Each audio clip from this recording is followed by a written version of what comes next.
This year's NBA draft lottery resulted with the San Antonio Spurs receiving the overall number one pick. This means that they will have first dibs at drafting the consensus top prospect in this year's draft class, 7'5" star Victor Wembanyama. This is the third time that the Spurs will select first. The other two times came in 1987 when they selected two-time champion and future Hall of Famer David Robinson, and in 1997 when they selected five-time champion and future Hall of Famer Tim Duncan. Will Wembanyama be able to live up to the historic Spur big men? Only time will tell. But what about the rest of the field? Will we see the next Luka Doncic, Steph Curry, or maybe even LeBron James have their name called out on draft night? Stay tuned to find out. So everything I've seen from Vic is telling me that he's as good as advertised. He's a bit slow, a bit skinny, but he literally moves like he's in a video game. I've never seen anyone with his size move the way that he does. And I think that Steph kind of summed it up best when he said, cheat code type vibes, but the best way I can describe this dude is that he can post up like Jokic, he can fall away and shoot it like KD, and he can spot up like Steph. Now, he can't handle it like Kyrie yet, but I wouldn't put that past him. The biggest impact he's going to make right away is on the defensive end because he can guard the perimeter, but he's also a dominant force in protecting the rim. In a league that's getting smaller and smaller, Victor Wembanyama is anything but. Now, Scoot Henderson might be the most athletic guard to enter the NBA since Derrick Rose.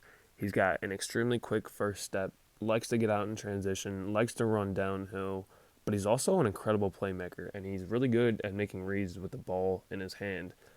Now, he might be more of an impact guy right away on the offensive side of things than Victor Wembanyama just because of how effective he can be, in the pick and roll, coming off screens, setting guys up in the lane, that sort of thing. And if there is one sort of chink in his armor right now, it's probably his ability to defend the perimeter. He's just undersized as a guard, 6'2" on a good day, but when you draft someone of that size, that's one of the things you got to know coming in. So this next dude, Brandon Miller, is my pick for the number 3 overall choice in the draft. And these first 3 clips are all from the same 5-minute stretch versus South Carolina. I mean, this dude has the ability to take over and dominate at any given time while he's on the court. He's certainly a two-way guy all the way, but he's an incredible shot creator for himself. With his size and his ability to create shots, he's also a guy who's going to have a huge impact right away at the NBA level on the offensive side of things. We know the situation off the court with the gun stuff, whether or not he got a text, whether or not he brought a gun. Doesn't matter. He's the third best player in this draft, and that's where he's going to go. With the 4th pick, I think the Houston Rockets are going to select their fellow Houston Cougar, Jairus Walker.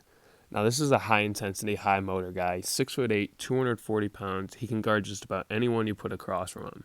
This is the kind of guy who's going to win a matchup on both ends of the court. He's probably the best defender in this year's draft class, and he's going to have an immediate impact on whatever team drafts him with his ability to just block shots and clog the lane up. The areas where his game can be the most improved are on the offensive side of things in terms of, ball handling, drivability, and shot making.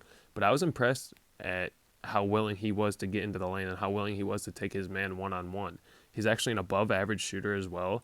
He's a good playmaker, and he knows how to win. These next 2 dudes are twins from the sunny state of California. They've had big hoop dreams ever since they were little. They made this poster detailing and outlining their dreams of being NBA superstars at just 9 years old. And although the boys didn't make it to 6'9", they are one step closer towards making those dreams become reality. So let's start by talking about Amon Thompson and what he can do with the ball in his hands. This kid might be the best passer in the class. He is just basically a patient guard who knows how to make good things happen. You can't mention either of these 2 twins without using the word shifty. They're both two-way guards. They're both crazy athletic. The only kind of notch I see in their game is that they're kind of reluctant to shoot jumpers. They're really comfortable pulling up from mid-range, but the three-point shot hasn't really developed a whole lot yet. And I would consider both of them to be defensive specialists who love to run out in transition. Amon has been predicted as going as high as number 2 in the draft, but I have him at number 5 going to Detroit. Now, the part of Usar's game that's going to translate directly into the NBA is his defensive presence. I'm really excited to see how he checks NBA guards like Kyrie and Luka and Tatum and DeJounte Murray and Jamal Murray because he moves his feet quickly. He's a tenacious defender. And it's not like he's not a good playmaker or an athletic scorer like his brother. He does those things well. But where he hangs his hat and where he separates himself from anyone else in this draft class is on the defensive side of things and on the perimeter. My biggest sleeper in this year's draft comes at the number 7 spot. G.G. Jackson just turned 18 in December, but he's got all the tools to make an impact in today's NBA. I've seen him ranked as low as 22 on different mock drafts, but the reason I have him going at number 7 is I think his ceiling is just as high, if not higher, than Brandon Miller's. This guy has drawn comps to Pascal Siakam, Jeremy Grant, Andrew Wiggins, but if the Pacers aren't set on drafting an unproven 18-year-old, they might go with a guy like Taylor Hendricks or Cam Whitmore in this spot. Drafting GG at number 7 would definitely be the risky thing to do, but I believe it will also give you the most potential reward.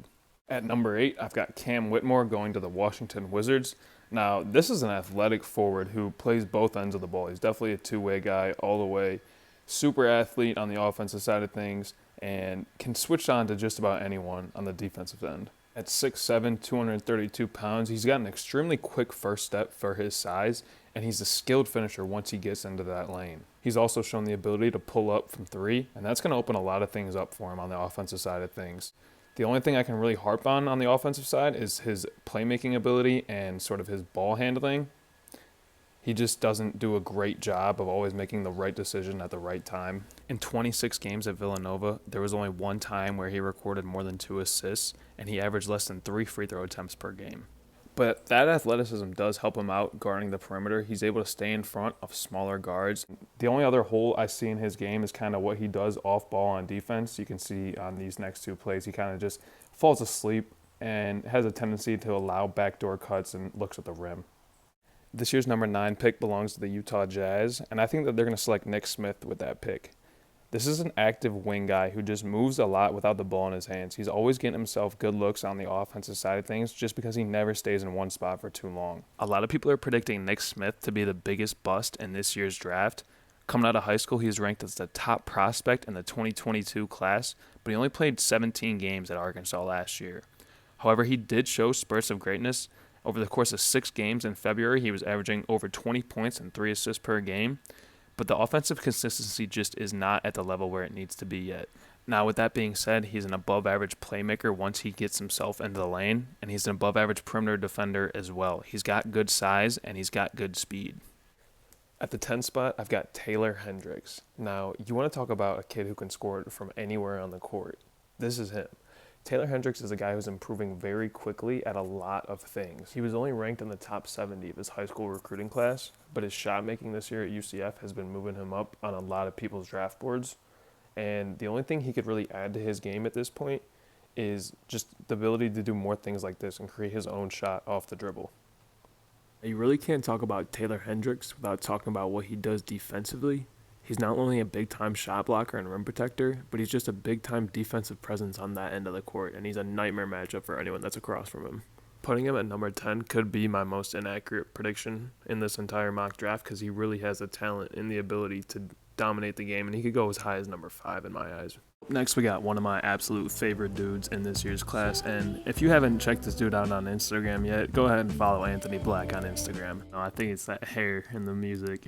But anyways, Anthony Black, I know I said Amon Thompson might be the best passer in this year's draft class, but I said might because Anthony Black is also in this year's draft class. This dude is an absolute point guard to the bone.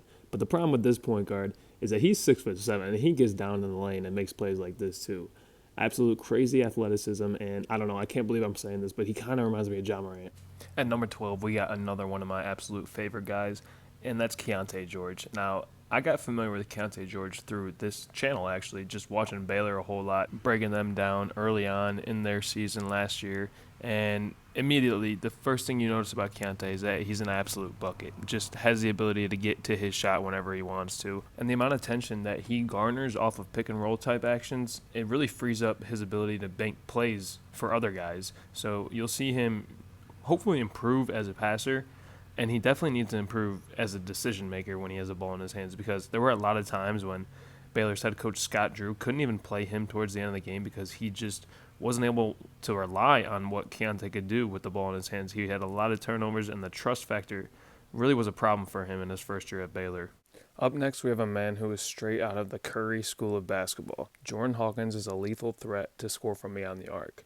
He doesn't need a whole lot of separation to get his shot off, and he's extremely good at changing directions. Last year at UConn, he averaged 16.2 points per game on 39% shooting from deep. He really does look like he's just always in rhythm. I don't think there's a better player in this draft class that's better off of the catch and shoot than he is. And because of his quickness, he's also a major threat to get out and shoot transition threes. The part of his game that probably could be improved is his effectiveness versus the double team and beating the second line of defense. Once he gets separation and gets his primary man beat, he isn't great at beating the second guy up. He turns it over a lot, and he's just not great at finishing at the rim yet. If you ask me who I thought had the most range in this year's class, I'd probably tell you it's Grady Dick. You can't talk about this kid without talking about his ability to hit the catch and shoot three-pointer, but a lot of people are selling him short by calling him one-dimensional. Over the course of last year, we saw him get more and more comfortable, taking guys off the dribble and also doing stuff without the ball in his hands. He was able to get a lot of looks back cut because you have to respect what he does as a shooter in that three-point line. Now, this guy's got size. He's a dynamic wing, and his ability to create opportunities for himself without the ball in his hands is going to be a big draw for teams at the next level. I think the best comparisons I can give for Grady Dick are Cam Johnson and Tyler Hero. At 15, I've got Cason Wallace going to the Atlanta Hawks. Now, this dude's the definition of a ball hawk. He's got a nose for finding the basketball, and he just always seems to be in the right spot at the right time. He's definitely going to be one of the better shot-blocking guards from the moment he steps foot into the league. And I think he's got a really high ceiling. You see him getting into the lane and just making good things happen. I think you put the right pieces around him that this guy could have a really huge impact and be a dominant force on a decent team. Well, that pretty much wraps us up for today's video. You guys now have my top 15 picks for the 2023 NBA Draft. As always, I really appreciate you guys tuning in, and let me know if you agree or disagree with any of my picks below in the comments.